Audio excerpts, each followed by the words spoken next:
తెలుగు సినీ ఇండస్ట్రీలో ఆయనకు సాటి ఎవరూ లేరు. సినిమా రావడానికి కొంచెం ఆలస్యం అవుతుందేమో కానీ వస్తే పక్కా హిట్ కొట్టినట్టే. ఆయన మరెవరో కాదు, ఎస్ఎస్ రాజమౌళి. అందరూ ముద్దుగా జక్కన్న అని పిలుచుకుంటారు. ఇప్పుడు ప్రపంచ దేశాలు తెలుగు ఇండస్ట్రీ వైపు చూస్తున్నాయంటే కారణం రాజమౌళినే. తెలుగు సినిమా ఖ్యాతిని చూపించిన డైరెక్టర్ జక్కన్న. ఆయన తీసిన ప్రతి సినిమా సూపర్ హిట్ అయ్యింది. చిన్న హీరోలను కూడా పాన్ ఇండియా స్టార్లుగా మార్చిన ఘనత ఆయనకే చెందుతుంది. కాకపోతే ఆయనతో మూవీ తర్వాత చేసే ప్రతి మూవీ ఫ్లాప్ గా నిలుస్తుంది. ఆ సినిమాలేంటో ఈ షాట్ లో తెలుసుకుందాం.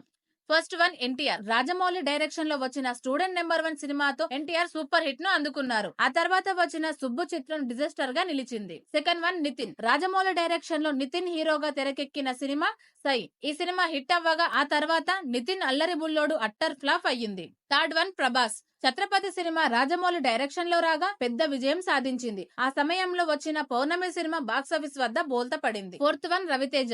రాజమౌళి డైరెక్షన్ లో వచ్చిన విక్రమార్కుడు సినిమా బాక్సాఫీస్ వద్ద రికార్డ్స్ బ్రేక్ చేసింది. దాని తర్వాత వచ్చిన ఖతర్నాక్ సినిమా మాత్రం బిగ్గెస్ట్ డిజాస్టర్ అయ్యింది. Fifth one Ram Charan. Jakkanna direction లో మగధీర సినిమాతో రామ్ చరణ్ హిట్ ను అందుకోగా ఆ తర్వాత వచ్చిన ఆరెంజ్ సినిమాతో ఫ్లాప్ ని అందుకున్నాడు. Sixth one Nani. ఈగ మూవీతో పెద్ద హిట్ ని అందుకున్న నాని ఆ తర్వాత ఎటో వెళ్లిపోయింది మనసుతో నాని ఖాతాలో డిజాస్టర్ పడింది. Seventh one Prabhas. ప్రభాస్ హీరోగా వచ్చిన బాహుబలి 1, 2 ఇండస్ట్రీ హిట్ కాగా ఆ తర్వాత ప్రభాస్ నటించిన సాహో బాక్సాఫీస్ వద్ద బోల్తా పడింది. Eighth one Ram Charan. RRR తో ఇండస్ట్రీ హిట్ ని అందుకున్న రామ్ చరణ్ ఆచార్య మూవీతో డిజాస్టర్ ను తన ఖాతాలో వేసుకున్నాడు.